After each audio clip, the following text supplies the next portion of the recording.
My guest today, Leonardo Brawl, is a social activist, urbanist, architect, and a musician. He is the co-founder of the urban social innovation collective named TransLAB.URB. He is the co-founder of Urban Root movement focused on the issue of food production in the urban environment. He is also the co-founder of the Brazilian autonomous network of placemakers that is Placemaking Brazil, besides integrating Red Placemaking Latino America and the global placemaking network PlacemakingX.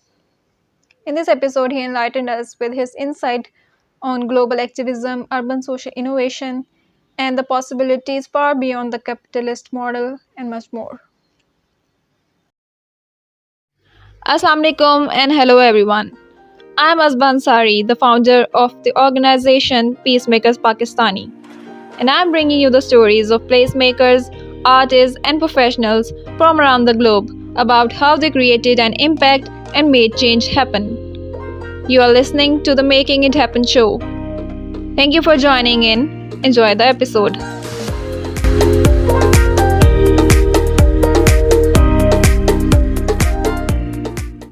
Hello, Leonardo. I'm so glad to see you. Thank you so much for joining me. How are you and how's it going in Brazil? Hi, Asba. First of all, thank you for this invitation for me to be participating in the Making It Happen show. Well, down here in Brazil, things are, I think in all this coronavirus, very particular moment in the world history, we are starting to get back to something closer to the normal life. This pandemic was very tough, very different impacts in our society, the economic. Now we have to lead with this economic problem that results from the pandemic. But yeah, we have a lot of work to do. Definitely, yes. It did have an impact, great massive impact on people individually and collectively, definitely. Okay, so I'm really honored to have you in our place picking network and to have the opportunity to do this interview and this conversation with you and learn from Brazil from you. So let's move on to our questions. So my first question is, tell me, how did you find your passion for public spaces and placemaking movement? Well, talking about our passion, it's talking about how we feel our cities, our bodies in the city. I think it started with in my childhood, my urban childhood. I grew up in Porto Alegre, a city very in the south region of Brazil. It's a different Brazil, not the tropical one. We are more close to the border with Argentina and Uruguay. So it's a difference in not only weather, but some aspects of cultural aspects. But Porto Alegre, a few people know about the participatory budget back in the 80s. So this policy started here and spread to the world. So I think in my childhood, the city was breathing this kind of ideas. So we could in that time enjoy this idea of this view of to be in a city with a lot of trees, a lot of parks, good sidewalks. In late 90s, I think Porto Alegre in Brazil has this title of a city from the state capitals, one of the with the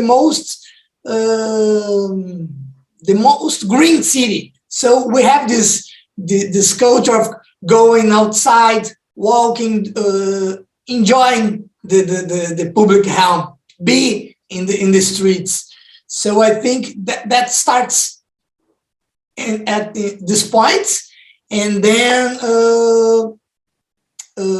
when I go to the college to study architecture and urbanism, here the course is together, architecture and urbanism, and very soon I understand that, oh, I really like urbanism. It was a very important moment for me.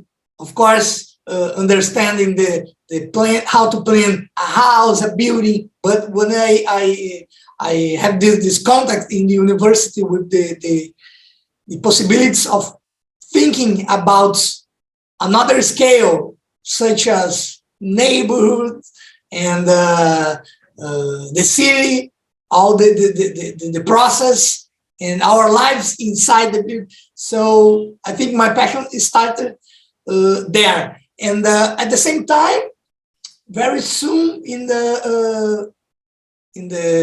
2000, still in the university, I get to know the work of Jane Jacobs. So I started to read about this very important woman that was an activist first, then a journalist and an urbanist. So that creates a lot of impact. And from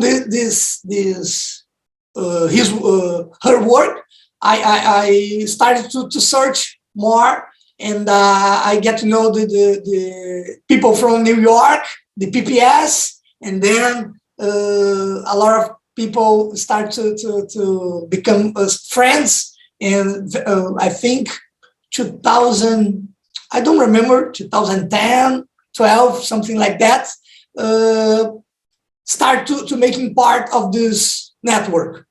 Yes, I think that was a little bit of how I was.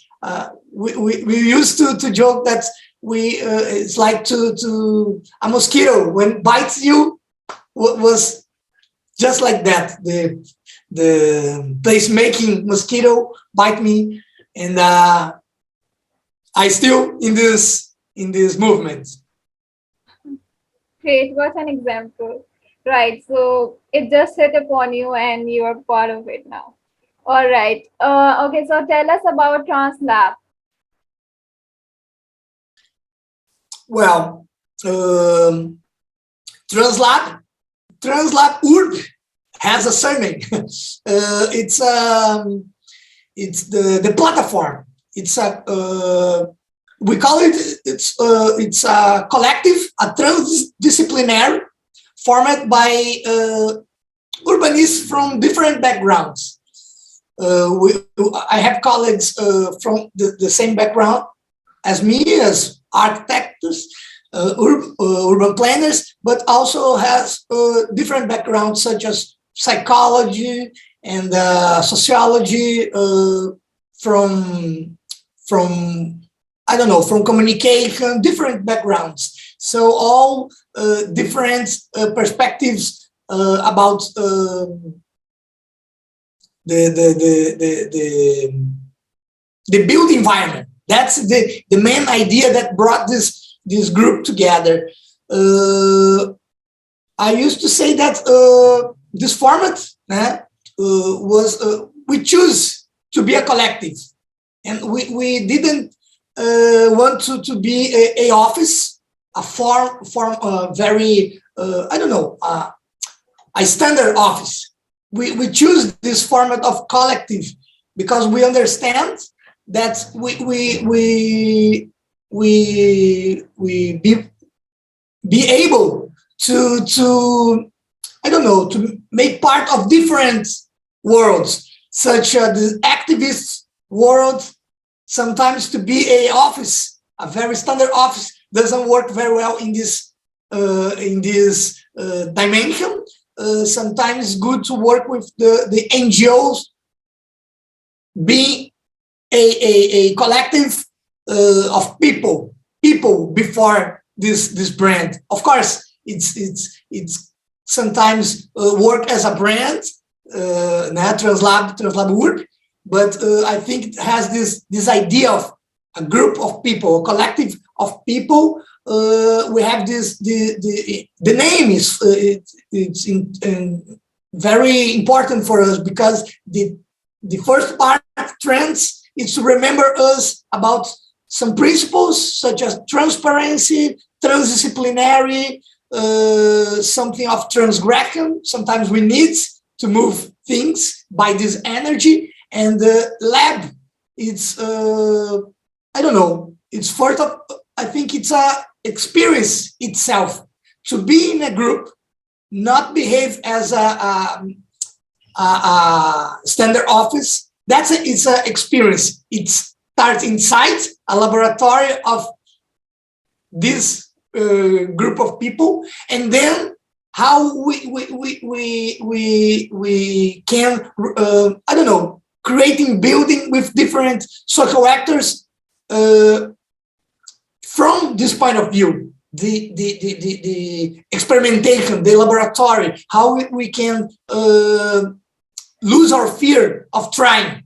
So TransLAB.URB is that concept of group of people that uses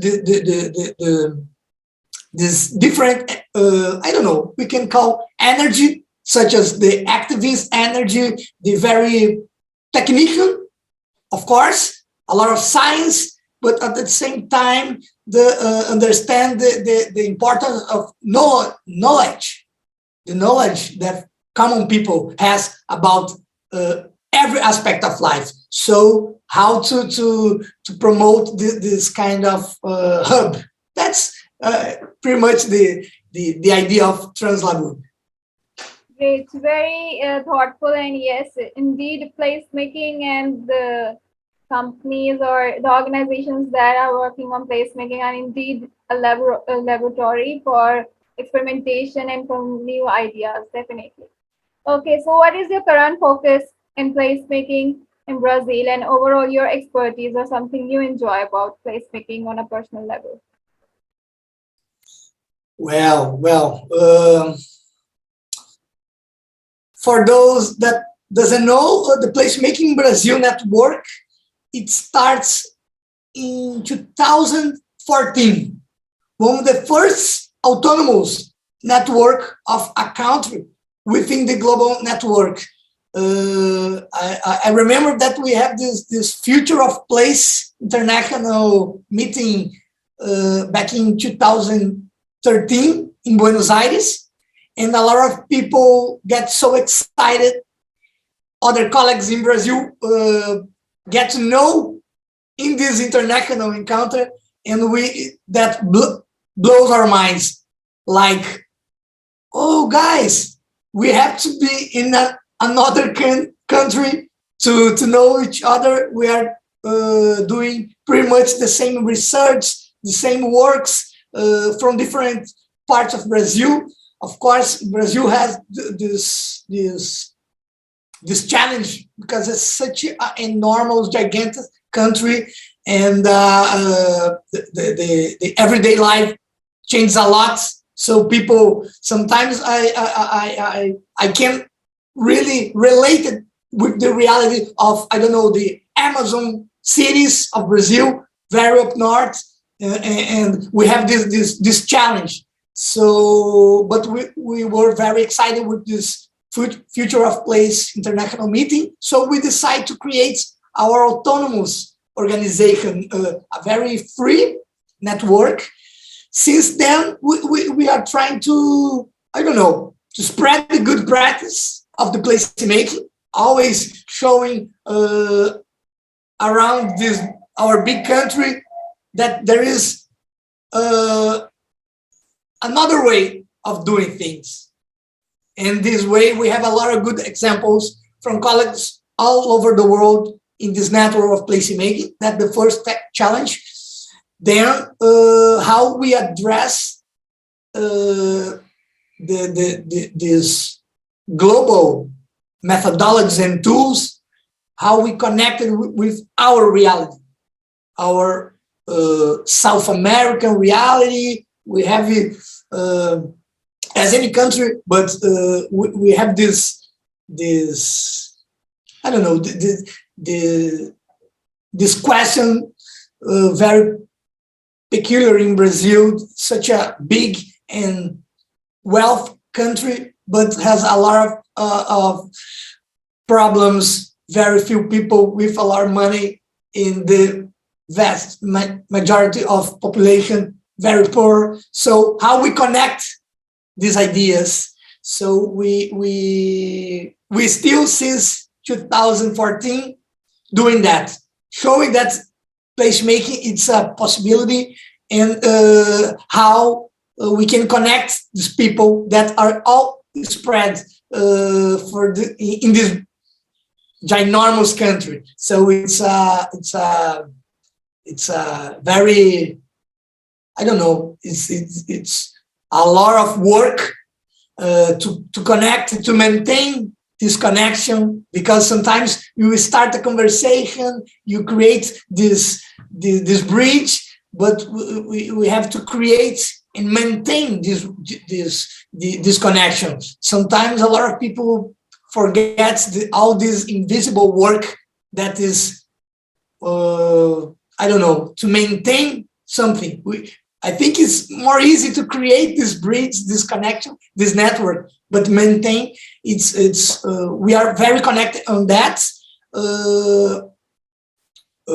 How we can exchange, how we can making part of public policies. That's the I think a very important challenge for us, making part of how the governments are thinking the future of the I don't know, the future of cities of any kinds. We have almost, I don't know, we have almost 6,000 cities, different size, more country size profile. We have I don't know, in normal cities, metropolis, such as São Paulo and on.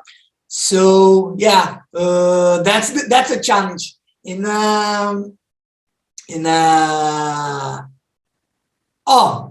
have a lot of different challenge. One of them, how we can maintain ourselves, dedicates for this work, because we have to push yourself and push a network. So you have to start it in a personal level, but in a, I don't know, in personal level, I really love this kind of challenge. I do love all steps that come before the interventions. So for me, in this personal level, what I really love about these possibilities that placemaking brings to the table, it's everything that comes before the interventions. I really like to plan, design these moments of getting together with all these different people of a neighborhood and use co-creation tools. For me, that's the most exciting part. I dedicate myself specifically for this design of process, much more than the intervention, the physical intervention. I really like how we can use our capacity to create real good moments, thinking about what happened each moment, how we can make this I don't know, this meeting more powerful, how we can making the best use of collective intelligence. All right, so you enjoy the social aspects of this movement, like the social connection and the social lessons, this activism part, etc. You know, you enjoy that part as a human. Okay, so I was very excited to know about Brazil, and so the questions forward are my favorite ones. So tell me, what are the challenges and opportunities you find about public spaces in Brazil? Well,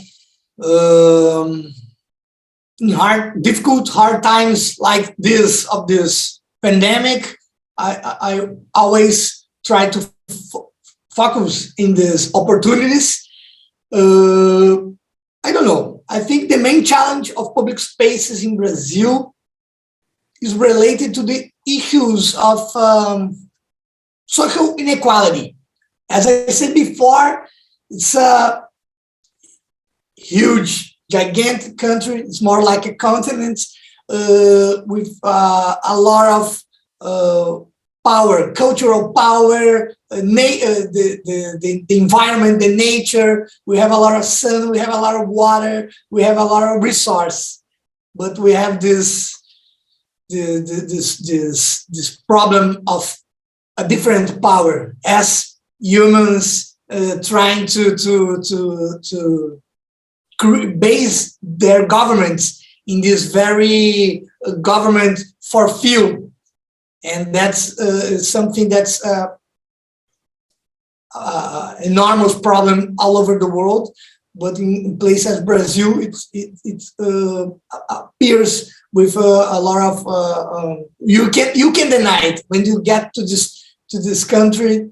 A lot of green, a lot of beauty, but a lot of people in a stage of living in the poorest situations. So this social inequality is the main challenge of public place in Brazil. In general, I think it's I don't know. There is no income distribution. So how, as placemakers, we can address this kind of problem? So these problems, first of all, we try to create data. That's a very important part of our work. We need data. We need, as people from science, work based on numbers, on facts. So I don't know how we can connect this idea of public space, of how the cities are built, how we can connect with that with this layer, this economic layer. So because we can see these problems appear in public space in the form of, for example, state violence, I don't know, sometimes in very bad behavior on part of the population. We have some example. There are, I don't know, attitudes and laws that do not correspond to the reality. For example, young people can get together in public space. Sometimes they are just enjoying themselves and, I don't know, skating, playing football, whatever. Sometimes we have this violence came from the police, for example, with no, I don't know, just to make people go away. I think sometimes the most of local governments prefers empty space with beauty square, but with no life. It's a very it's difficult to understand how they choose this action by states, different kind of laws. People cannot sell their products. So you can imagine, sometimes we have this very poor population that tries to make their living by, I don't know, selling their art, street foods. Sometimes there's, I don't know, so much layers of bureaucracy that, I don't know, common people can't win this run with all this paper, this bureaucracy, and they can't make their living. One more time, they can't sell their, I don't know, their arts, street foods, whatever. Sometimes for street musicians. One more time, police get to the place, ask for the paper. The majority of people doesn't have, so we have this kind of problem, and of course, problem in infrastructure and maintenance. It's very bad in the most of cities. Unfortunately, the maintenance is very bad. So it's bad to go at night. It's so dark. So sometimes we have this challenge in the public space in Brazil because it becomes at the same moment. It can bring all the joy, all the life from the city, but at the same time, it's a stage for we can see this demonstration of racism, violence with homeless people. It's unsafe at night, unsafe for women, and so on. So in addition of that, there is this new liberal wave of government that's trying to privatize this place. So we are seeing in the past years a lot of I don't know, local government, and trying to sell this public space for brands. I don't know, big chains of grocery stores, big chains of I don't know, cars company. So this kind of approach, sometimes the most of people don't understand the problem, but at the same time it becomes very more for a specific kind of people. I don't know, the rich people, very clean people, without any noise, without any people can't be spontaneous. When it becomes privatized, they have this private security. So it's not the police, but the private security that goes to this group of young people, stops the music. So this kind of problem. But at the same time, as we can understand, when we have this kind of problem, we have to see this how we can understand some kind of opportunity. So I don't know, me and my colleagues in different areas, we understand public space here in Brazil. They are the last frontier in the dispute over the right of the city. So we use this concept, the right to the seat, to start to create these moments to practice this urban pedagogy, to teach common people in neighborhood associations to understand their rights as citizens. So even with many problems, these places are the stage for political and cultural resistance, the place for the exercise of democracy.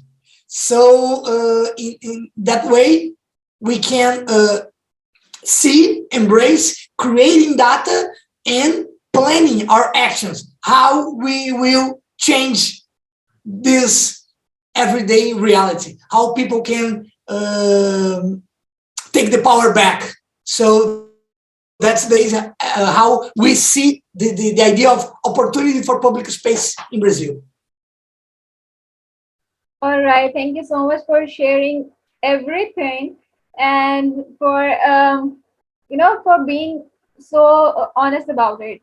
Okay, while listening to you, I was thinking that the reason why I can the way I can perceive it, the way the government is taking action against the youngsters or something, and just want to see the place empty. It might be that they see the youngsters as threat, like they will vandalize this place, or they will do some activities that will be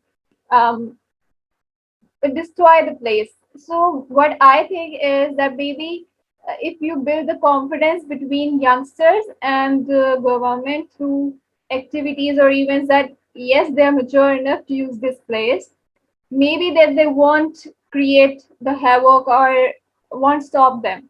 That's one way of doing it as a placemaker. And very random, but I would like to share about a movie that I learned a lesson is the Step Up Revolution, and it was the final series of it was the final film from the Step Up series. It shows how the youth have claimed their open space for dance in Miami from their privatization and everything, and it shows different steps how they did efforts, but how it was just by showing them that they have fun, they have talent, and they want a place to express it. And the government agreed to it. So it was amazing. It was a good lesson. I really enjoyed that one from the movie. So I just thought of sharing with you as a placemaker. So do watch it. It's Step Up Revolution, last part, final part.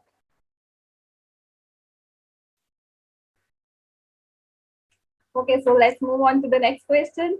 What is the state of tourism industry in Brazil? What steps are being taken in this area by the placemaking team? Well, that's a very important topic because from this international point of view, a lot of people see Brazil, imagine the beauty to be in the beach, good weather, or Amazon with the gigantic trees, a lot of wildlife. But we have this another reality, the encounter of this powerful nature with the buildings, all that the mankind creates, the urban dimension. So of course, tourism in Brazil has a lot of potential. Yeah, it's as I said before, it's a giant country. I always said people looking for different Brazils. So it's of course go to the beautiful beaches, know Amazon, but know our culture, our people in different scales. Go to the countryside. We certainly people can find a lot of this cultural life that Brazil are made. So different ecosystem as well. For example, a lot of people don't know that in the south we have cold weathers, we have different I don't know, different environments, very beautiful as well, different ecosystem.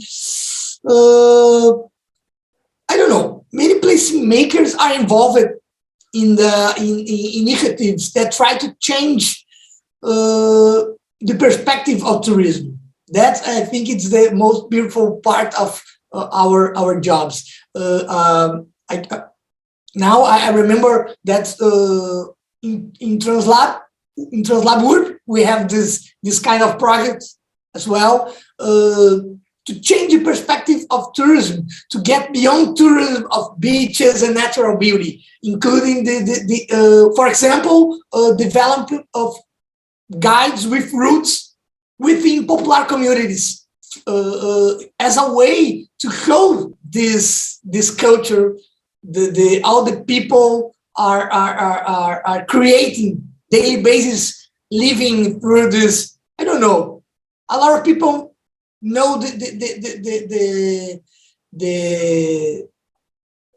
bad side of, for example, the favelas, the slums, but of course we have this project to create this different way to get to know these communities, how they are pursuing their happiness, how they create their music, their foods, even with all these layers of economic problems. So has a lot of life. So sometimes placemakers connect with communities to how to create this different way to approach the idea of in a site how a foreign tourist can get to know this kind of community. At the same time, how these communities can plan the way to open itself, because it's not so so spontaneous. You have to create to create this project. So I really like this idea of these guides to making people I don't know, connect with the local production of life, every aspect of life. As I said, culture, foods, how they manage with these problems. It's very interesting to understand, but not to make a show about this poverty. It's not about that. It's a way to involve community to facing gentrification and this predatory tourism. So it's not like a office creates this new tourist guides. It's creating together with local people, empower them to understand what changes when people co-create how they want to show themselves to the world. So it goes far away than the dollars of the tourists. It's go to how we can empower people to feel better about their reality, and how we can show them that small actions can bring different perspectives. So this idea of at the same time, when we are in a tourist project in a community, a lot of placemakers are involved in this idea of explain terms very technical, such as gentrification, for example. A lot of people don't understand. So in this process of create this way to show in this dimension of tourism, at the same time we are exchange information of how the community can protect itself, can manage new public policy, how can a community can organize themselves to demand something for the local government. For example, we really like create data, having numbers. A community, after the first year of a project of tourists, local guides, for example, we have numbers to show to local government. For example, we show to the local government, look our numbers. We really are receiving a lot of people from different countries. We really need some improvements. I don't know, water, energy, a lot of things. Sometimes it's kind of an excuse, but a way of how we can, as we say, hacking the system, produce information to use to get improvement. So it's the universe of tourism has these different layers of how we can I don't know, produce innovation. Yes, very mature and very rigid perception of this whole topic, because definitely if we empower communities, they will portray themselves in a better way, and that's what people or tourists are interested in for more. Like when I have talked to them, and the first thing they like to comment on is the kind of people they meet. So if the people are learned and well mannered and are aware of their culture and showcasing it well, the tourists feel safe and in fact love the place. So yeah, definitely that's the reason that we need to empower our communities so they have the ownership for their place, and they can portray it well, definitely. Great, good luck with that. Okay, so what do you mean by urban social innovation? What does it mean to you? Well, in this, I don't know, this innovation ecosystem that TransLAB.URB are involved, the citizen laboratories, we have different initiatives in different parts of the world. This idea of prototyping with people in this ecosystem of innovation, we use a lot this concept of social innovation. So in TransLAB.URB, we came with this urban social innovation because we have different aspects of innovation. Most of people are aware of the technological innovation. It's a layer of innovation, of course, but we have more. We have this social innovation, and why not the urban social innovation? I think, I don't know, it's all about involving this civil society. It's like involving civil society, this dimension of the city, of people, in the creation of new ideas to meet social needs in a better way than the way that already existed, the solutions that already existed. So I think urban social innovation, it's all about open invitation, bring people together. But sometimes in our societies, we have this idea, most from the local government, to invite people to show projects that are finished. For example, look what we have done. Our market will be like that.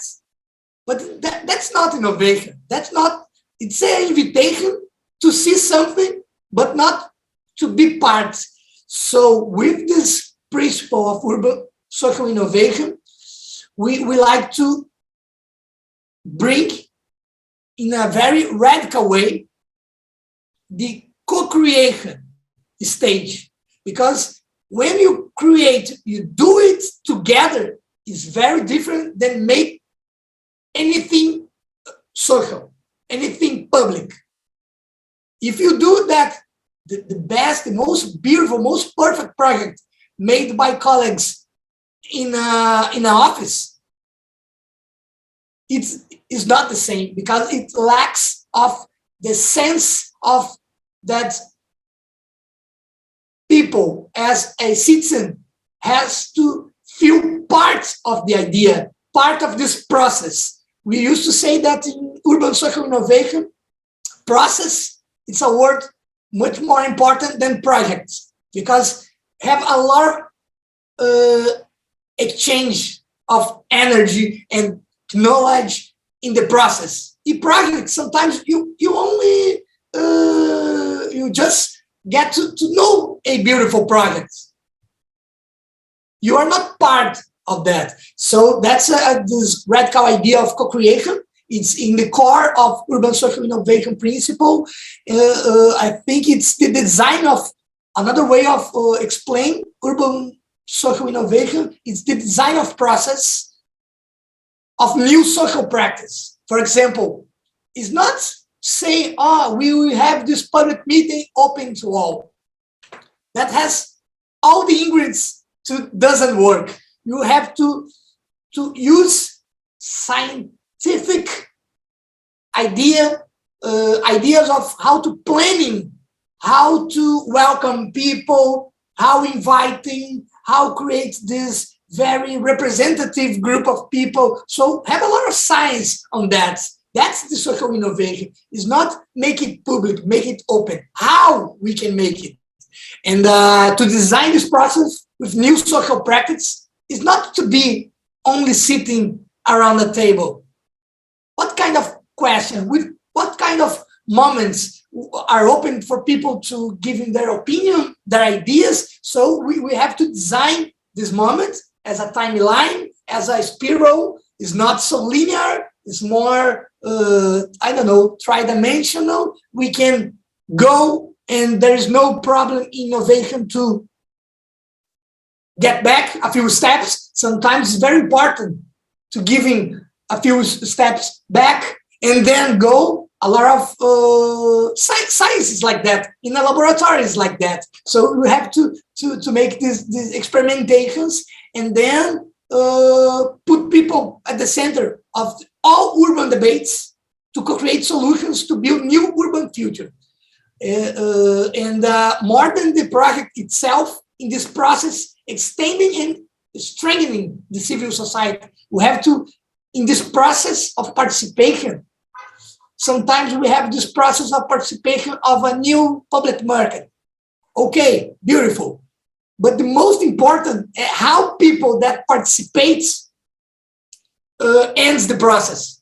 They have to at the end, people that participate has to be with this big smile, this flame inside. I really part of this transformation.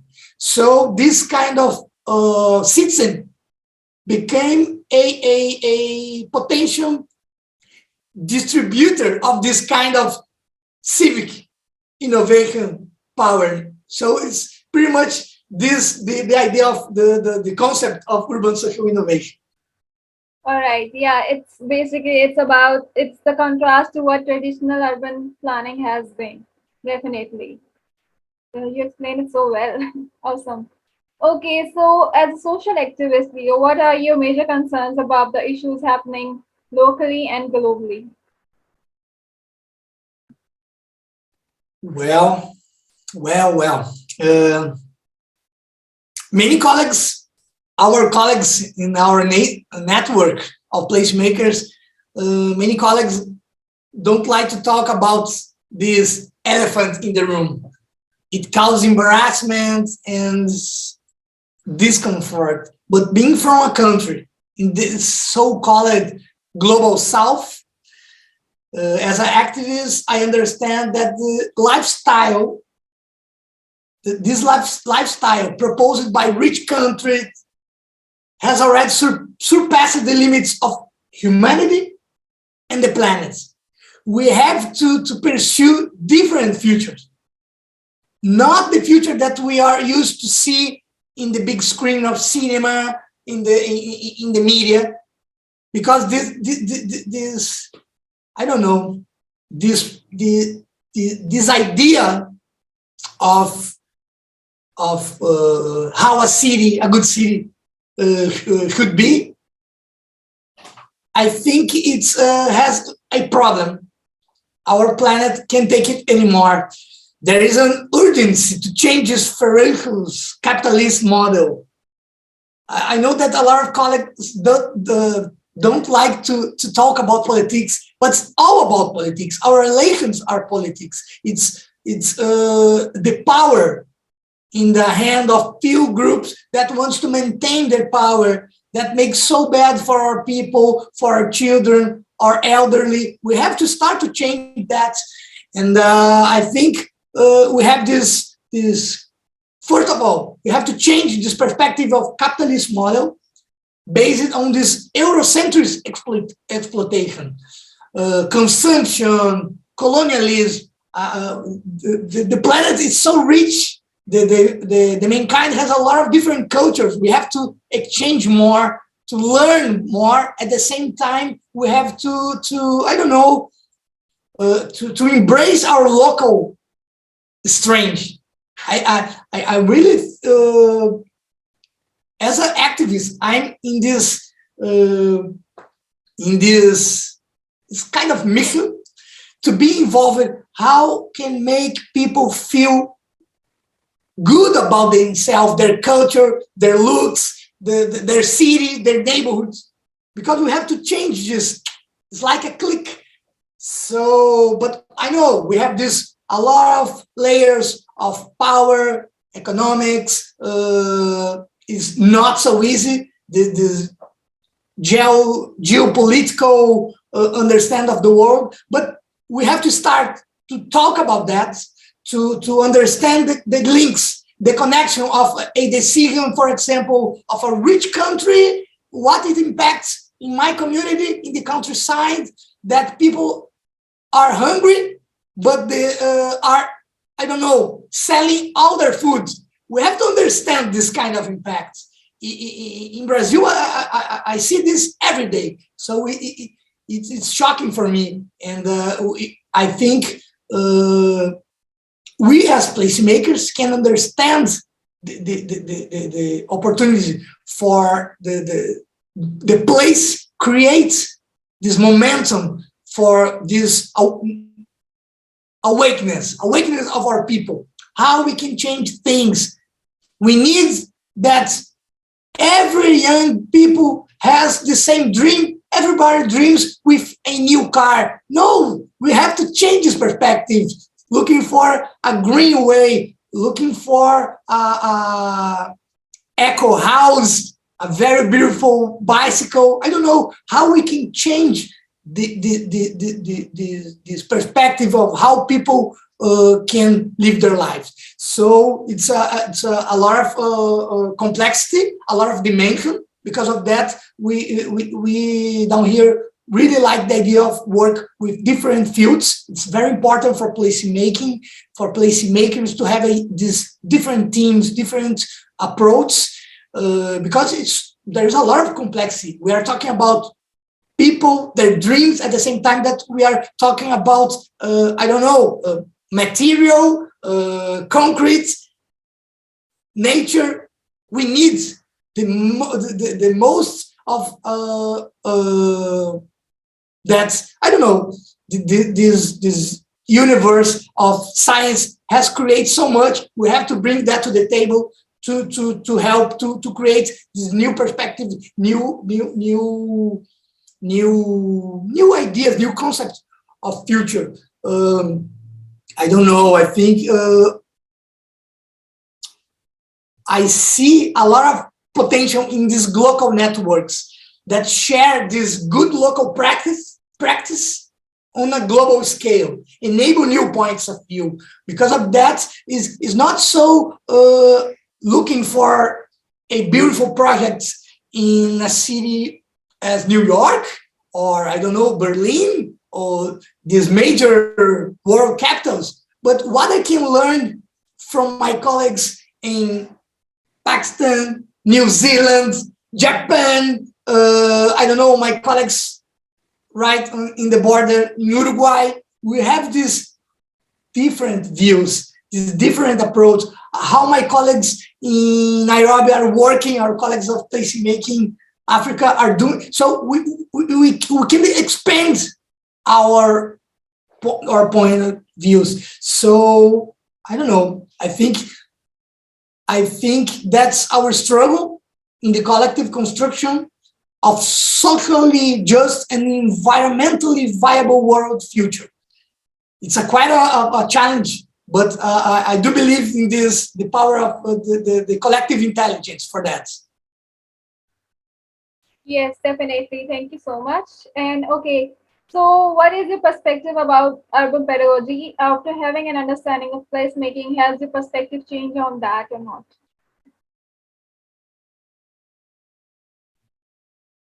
Well,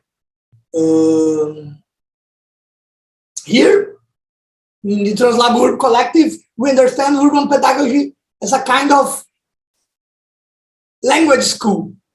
We believe that all people can help in this construction of solutions to this everyday problem. But it's necessary, I don't know, it's necessary that people that we can put together in a table understand what they are saying. And in this sense, we use urban pedagogy as a way to bring together this empirical wisdom closer to the technical knowledge. For example, I just feel that's so unfair to invite, for example, a leader for a very poor community to a meeting with the local government and the urban planners, because sometimes we have this information power working in this kind of meeting. It's unfair because I understand that this leader has their experience, local experience, but they can't communicate properly, even the same language, because they can't connect these different perspectives of different worlds. For example, a very good friend of mine that works in the local government has a good quality of life. He's a very good urban planner, but they need to really connect with the urgencies of these people in a poor neighborhood. How we can create this bridge? I think we use a lot of tools of urban pedagogy. And I don't know, after I got to know the placemaking, I understand, and I thought it was necessary to take a few steps back. As I said before, the step back, for example, dedicate to creating ways to align the different types of intelligence, because we have a lot of people with different intelligence. So we understand that way. The urban pedagogy is a way to make people talk the same language, even acting from a different social perspective.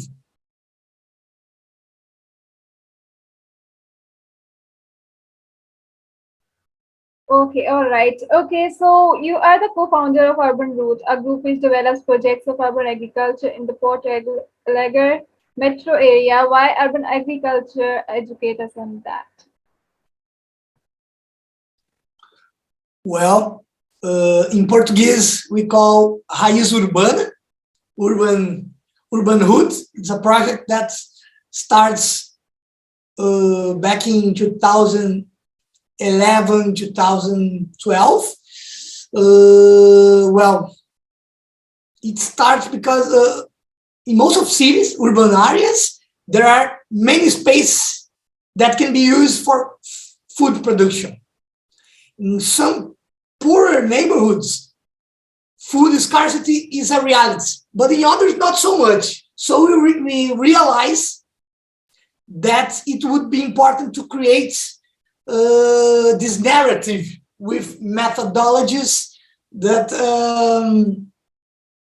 at the same time allow the debate on the food production chain. A lot of people never thought about this food production chain. People just go and buy their food. So in a way, this project Urbanhood, it's an excuse to a bigger debate. This debate on food production chain, the quality of eating health foods, because here in Brazil and another countries that exports a lot of foods, we have this agribusiness that use a lot of poison and foods. Most poor people are eating food with the, I don't know, the worst quality, because they use in this agribusiness a lot of pesticides. So we have to bring this to debates. So we use this project always to, we call the perfect excuse. For example, let's create a very small community garden here. And one more time, the process, the exchange of information during these moments are so much more powerful than the garden itself. Because for the most of people, those are the first time that they are talking about this kind of more,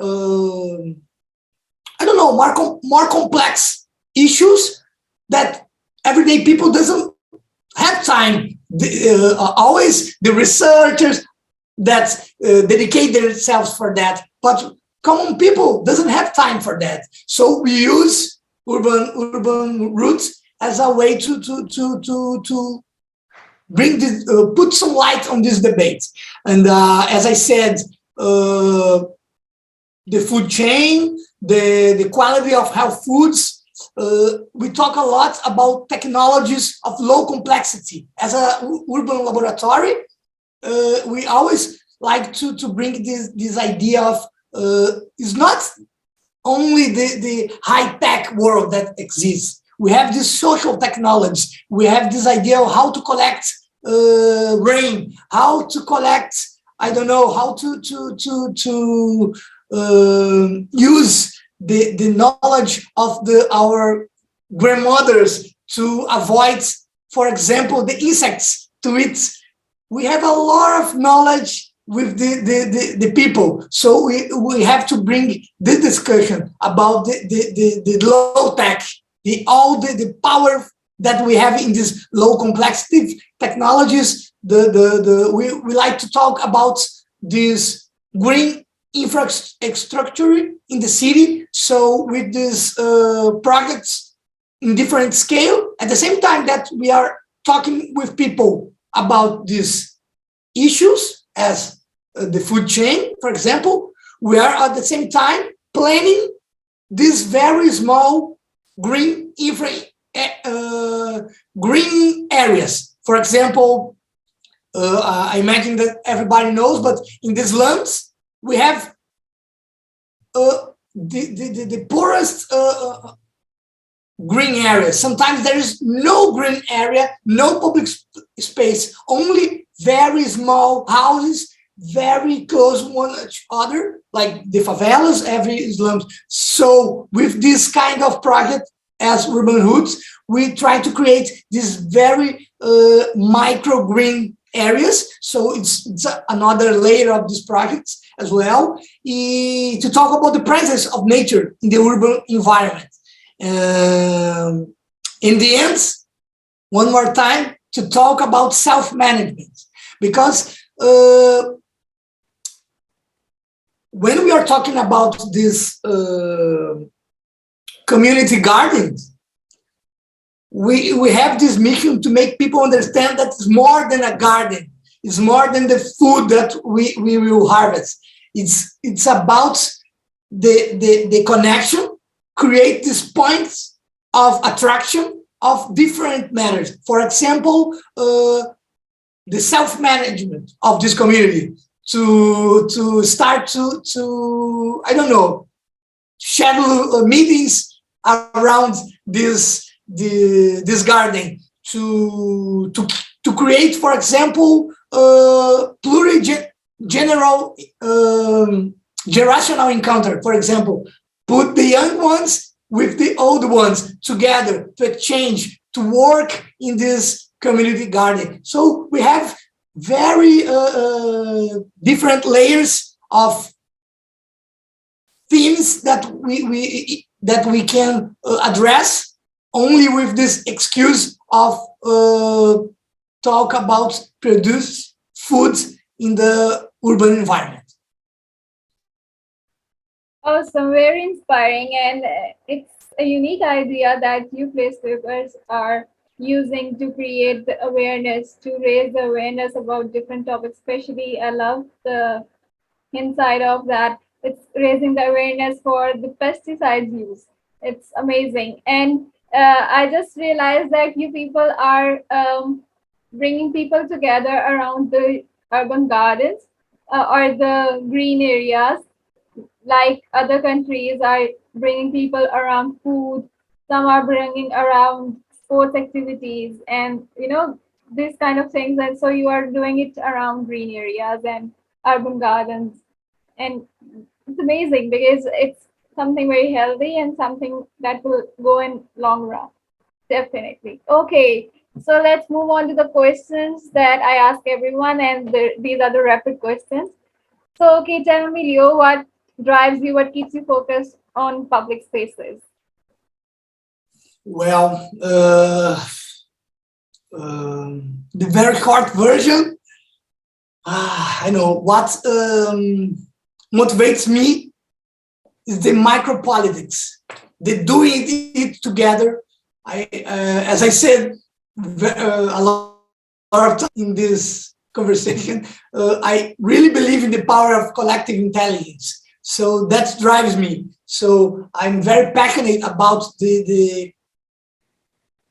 to see people do it together. Sometimes I like to in the middle of a activity, for example, I like to go the most far and see the people connecting. So that's a very, I don't know. It's all about how we can energize ourselves. So I really like this, to see people connecting, to build, to use their collective intelligence to create beautiful solutions, beautiful things. Definitely, it drives me as well. I really love seeing people coming together and creating a wonderful energy together. Okay, so share any proud moment, the moment that makes you proud or that makes you happy, that sticks with you about the work you do. Let me see. It's almost a decade of work with my colleagues. We have some change in the team this past years, but I don't know. In this almost a decade, I don't know. We have many important moments, especially the small one, as we said, the seeing people connecting. I don't know, especially like the small and more sensitive, like seeing, I don't know, the proud posts that we can find in the internet after a activity. Very spontaneous, how people feel good about themselves to being part of a small step in a big process. People are proud. This energy, I really like to see this kind of I don't know, this kind of how it can change people, to make this good invitation and expect that it can produce this kind of transformation. I don't know. I always like to remember, I don't know, very exciting reports on a project in the northeast region of Brazil, the beautiful beaches, beautiful tropical parts of our country. We have this work, this project that it called the Ephemeral Urban Laboratories in the city of São Luís, in the state of Maranhão, back in 2018, where we worked on these building guidelines for the future of a set of historic buildings that were abandoned. And we worked in this site, in this area, for every day, more than 10 hours every day for, I don't know, 29 days. A lot of work in this ephemeral urban laboratory. Every day creating space, occupying this space as a way to co-create with the population, local population, the guidelines. So I always remember how happy was to hear that, I don't know, in this a lot of workshops happened simultaneously, and a lot of people, young people around 20 years old, saying that because of the laboratory was the first time for that they get to know, and I don't know, to go to that part of city that they think that was very dangerous, very abandoned. So people with 20 years old, 25 years old, that the first time that they enter in this complex of abandoned building and understand that is part of the history of their town, and they are part to create this future.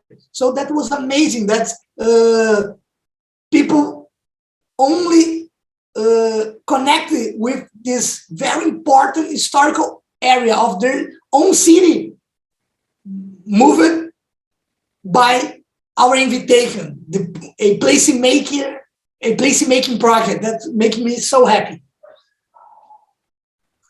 Very nice. Yes, the positive feedback from people is always so rewarding, definitely. Okay, so share any hardest moment of your work life that teach you some lesson or something that you would like to share as well. Well, the most difficult moment is undoubtedly these last 2 years of this world pandemic. Any doubts on that? Because I don't know, this coronavirus is still going on with a very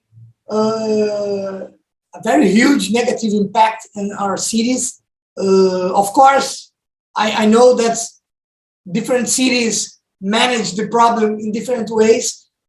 Especially for us in Brazil, we have this problem with a very, I don't know, national government that denies the science, so it creates a lot of problems. We have a lot of death. The second country in the world that have the most number of people that lose their lives for this pandemic, but most of these losses are for decision of our politicians. So that was very hard. I think Brazil will take, I don't know, a lot of years to trespassing this very sad moment of our history, and most specifically about our dimension of placemakers. I think it's affecting greatly our cities. I don't know, the public spaces. They are the most important allies in this war against the virus, but at the same time they suffer a lot. We have the cutting of budgets for projects. We have all this different way how people can use the space. We are all learning, and this affects a lot the life of our cities. And I don't know, the worst part has been this for us in TransLAB.URB as well. We didn't know how to act. We do a lot of online projects. We helping a lot of communities with the problems of water. We have to manage this situation, how we can use our tools, our methodologies to in this time of urgency. So it was very challenging, and we hope for the best in the next years. Great. Yes, pandemic had the opportunities to bringing the social issues and the root causes in the light, in the highlight. But yes, definitely the on the counterpart, the grief and the loss, the grief that came with the loss and the mental health issues, with all the struggles and challenges, has definitely been a very important or very heart wrenching aspect of this pandemic. But we behave collectively, hopefully, with lessons, with the lessons that consumerism is not something to focus on, but it's about collective. It's about social connections and the compassion and empathy towards each other that is going to save us and serve us in long run, definitely. Okay, so share any placemaking mantra that you love or any placemaking quote.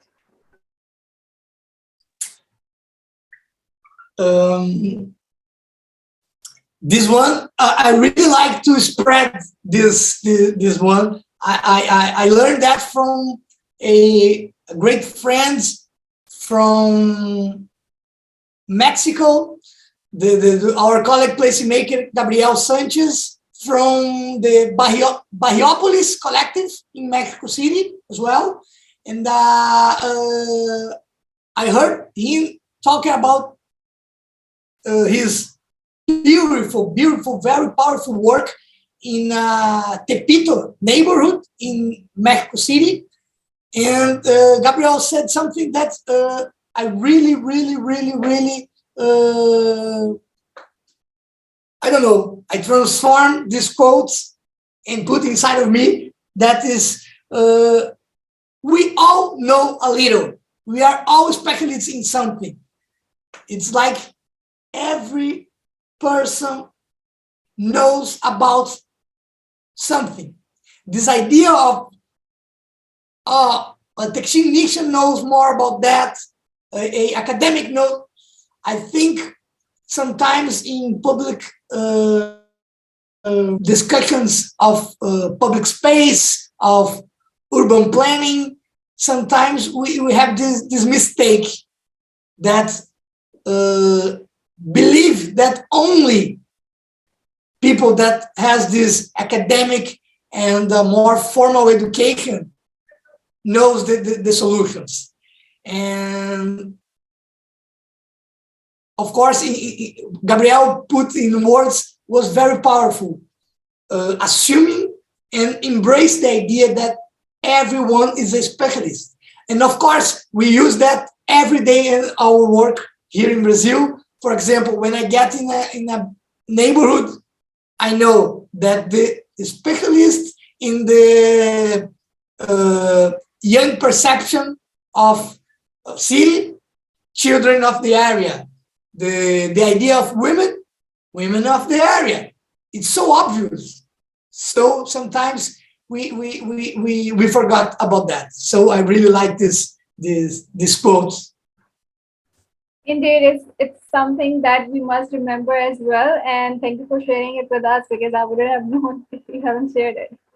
Okay, so do you have any opinion for Pakistan or the placemaking in Pakistan? Well, first of all, since I get to know the name was mind blowing. Peace. I really transforming the how I could understand, and I know what I can connect with the always looking for connect with this concept of this economic view of the global south. So I always looking for what my colleagues are doing, not in this rich part of the world, how our colleagues are working in their countries. So I really try to learn with you guys. I don't know how people promote this encounter, this meeting of tradition and the new. I think Brazil, as a new country, has a lot of work with not for the official dates of a country, but the culture behind it. I really like to understand, and most of all with this another perspective. As I said before, it's important to not only looking for the West's perspective, how we can understand different views. So I always try to learn with you guys. The most of ideas is the street fairs, especially when talk about food, how people embrace that food. It's the culture itself, how it goes to the streets. I think Brazil has a lot to learn, because even that we have a lot of people trying to do that. Sometimes, as I said, government trying to bring this, I don't know, North American or European vision, how a public space has to be. And I really think that how you guys manage that, it's much more connected with our lifestyle in Brazil. So we always trying to look what you guys are doing as a culture, as a country. Thank you so much. I'm glad that you know about it and that you are appreciating it, because that's definitely the vibrancy and where most of our lifestyle comes from. These are the service areas of our country. So yes, and street life, something that you must experience there as well. Okay, so do you have any message for the young professionals? Because for the professionals globally, because many young professionals are joining in. Placemakers, most importantly. Let me see. I think, I don't know, the message is keep testing. It's important to unite people around an idea, but it's essential to get ideas off the paper. And that's why we can always think about making prototypes. This idea, city as a laboratory, we have this on our DNA. I think we have to promote this encounter of two dimensions, the all the concepts, and we have to put